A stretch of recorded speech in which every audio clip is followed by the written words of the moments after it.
शादी को सिर्फ 2 महीने हुए थे। 8 साल पुराना प्यार था। शनिवार शाम 6 बजे वो अपनी मां से फोन पर बात करती है और कहती है कि वो ऑफिस से घर लौट रही है। लेकिन रात 9 बजे परिवार को खबर मिलती है कि उसकी लाश ससुराल से 10 किलोमीटर दूर एक अनजान और सुनसान इमारत के नीचे पड़ी है। वो तीसरी मंजिल से गिरी। शरीर पर चोट के गहरे निशान थे, लेकिन हैरत की बात यह है कि जमीन पर खून का एक कतरा तक नहीं मिला। क्या ये एक हादसा है? क्या ये खुदकुशी है, या फिर एक बहुत ही खौफनाक और सोची समझी साजिश के तहत किया गया कत्ल? नमस्कार, मैं हूं सिद्धार्थ प्रकाश। आज हम एक ऐसी घटना की बात कर रहे हैं जिसने दिल्ली को झकझोर कर रख दिया है। साउथ दिल्ली की लोधी कॉलोनी से एक ऐसी दिल दहला देने वाली खबर सामने आई है जिसने दहेज और हत्या जैसे गंभीर सवाल फिर से खड़े कर दिए हैं। यह कहानी है 28 साल की आकृति सुतार की। आकृति छतरपुर की एक प्राइवेट कंपनी में बतौर सेल्स एग्जीक्यूटिव काम करती थी और पुष्प विहार की रहने वाली थी। इसी साल 24 अप्रैल को उनकी शादी अरस्तु सिक्का नाम के युवक से हुई थी। दोनों एक दूसरे को पिछले 8 साल से जानते थे और यह कोई अरेंज मैरिज नहीं, बल्कि एक लव मैरिज थी। आकृति की दोस्ती पहले अरस्तु की बहन अगस्तिका सिक्का से हुई थी और उसी के जरिए वो अरस्तु से मिली थी।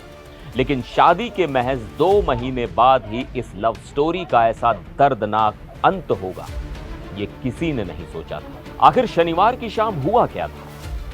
आकृति के चाचा मनंजय सुतार के मुताबिक शनिवार शाम 6 बजे आकृति ने अपनी मां को फोन किया था। उसने बताया था कि वो ऑफिस से निकल चुकी है और घर लौट रही है। सब कुछ बिल्कुल सामान्य था, लेकिन रात करीब 8 बजे अरस्तु ने आकृति के परिवार को फोन किया और कहा कि आकृति लापता है। परिवार वाले परेशान हो गए और फिर करीब 90 मिनट बाद पुलिस का फोन आता है कि लोधी कॉलोनी के पालिका कुंज स्थित एनडीएमसी फ्लैट्स के पास एक महिला का शव मिला है। अब यहां से कहानी में सबसे बड़ा सस्पेंस शुरू होता है। पालिका कुंज की वो इमारत आकृति के ससुराल से लगभग 10 किलोमीटर दूर है। बड़ा सवाल यह है कि वो वहां गई ही क्यों थी? पुलिस का कहना है कि आकृति कथित तौर पर तीसरी मंजिल से गिरी है। वहां रहने वाले लोगों ने उसे जमीन पर पड़े देखा और पुलिस को बुलाया। इसके बाद उसे तुरंत एम्स ट्रॉमा सेंटर ले जाया गया, जहां डॉक्टरों ने उसे मृत घोषित कर दिया। लेकिन सबसे चौंकाने वाली बात यह है कि इतनी ऊंचाई से गिरने के बावजूद जहां आकृति गिरी थी, वहां जमीन पर खून का एक भी निशान नहीं था। हालांकि उसके शरीर पर खरोंच और चोट के कई निशान जरूर थे। आकृति के परिवार का सीधा आरोप है कि यह खुदकुशी नहीं, बल्कि एक सुनियोजित हत्या है। उनका कहना है कि अरस्तु और उसका परिवार शादी के बाद से ही 20 लाख रुपए दहेज की मांग कर रहा था। आकृति को लगातार मानसिक और शारीरिक रूप से परेशान किया जा रहा था और उसे धमकियां दी जा रही थी। आकृति के 24 साल के भाई अमेय सुतार ने साफ कहा है कि उनकी बहन मानसिक रूप से बेहद मजबूत थी और वो कभी अपनी जान नहीं दे सकती। परिवार ने यह भी दावा किया कि मौत से ठीक 2 दिन पहले दोनों पति पत्नी के बीच भयंकर झगड़ा हुआ था और अरस्तु ने उसे जान से मारने की धमकी भी दी थी। आकृति 1 जुलाई को ही अपनी शादी की छुट्टियों के बाद वापस काम पर लौटी थी। शनिवार को उसने अपने ऑफिस के साथियों को पार्टी भी दी थी। जो लड़की काम पर लौटने का जश्न मना रही हो, वो अचानक ऐसा कदम कैसे उठा सकती है? परिवार का शक इसलिए भी गहरा है क्योंकि जिस इमारत में शव मिला वो लगभग खाली पड़ी थी और अरस्तु फिलहाल बेरोजगार है।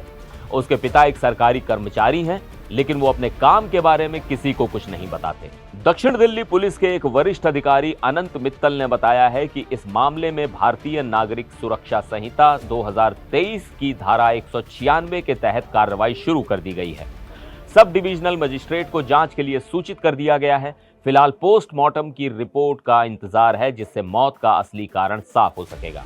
आपको बता दें कि पिछले कुछ ही महीनों में ये इस तरह का तीसरा मामला है। इससे पहले भोपाल में 33 साल की ट्विशा शर्मा और ग्रेटर नोएडा में 22 साल की दीपिका नागर की मौत ने भी पूरे देश में भारी आक्रोश पैदा किया था। अब सवाल उठता है कि क्या आकृति खुद पालिका कुंज गई थी या उसे वहां ले जाया गया था? बिना खून बहे मौत कैसे हो सकती है?